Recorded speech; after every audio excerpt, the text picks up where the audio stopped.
Hello everyone, welcome to our channel SLD academy.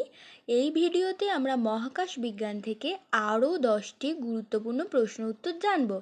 তো প্রথম প্রশ্ন হলো, কোন গ্রহে জল থাকার সম্ভাবনা বেশি? উত্তর, মঙ্গল গ্রহে জল থাকার প্রমাণ পাওয়া গেছে। দ্বিতীয় প্রশ্ন, সূর্যের পৃষ্ঠের তাপমাত্রা কত? উত্তর, প্রায় 5500 ডিগ্রি সেলসিয়াস।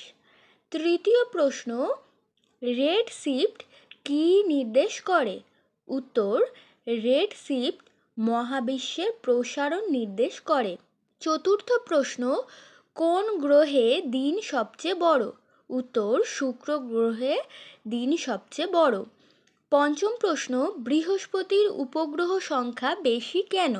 উত্তর, বৃহস্পতির বিশাল আকার ও শক্তিশালী মহাকর্ষের কারণে বেশি উপগ্রহ ধরে রাখতে পারে। ষষ্ঠ প্রশ্ন, এক্সোস্ফিয়ার কি? উত্তর, বায়ুমণ্ডলের সবচেয়ে বাইরের স্তর যেখানে গ্যাস অত্যন্ত পাতলা। সপ্তম প্রশ্ন, সূর্য থেকে পৃথিবীতে আলো আসতে কত সময় লাগে? উত্তর, প্রায় 8 মিনিট 20 সেকেন্ড। অষ্টম প্রশ্ন, মহাকাশে ব্যবহৃত পোশাক কি? উত্তর, স্পেস স্যুট। নবম প্রশ্ন, সৌরশক্তি কি? উত্তর, সূর্য থেকে প্রাপ্ত তাপ ও আলোর শক্তিকে সৌরশক্তি বলে। দশম প্রশ্ন, নক্ষত্র কেন জ্বলে?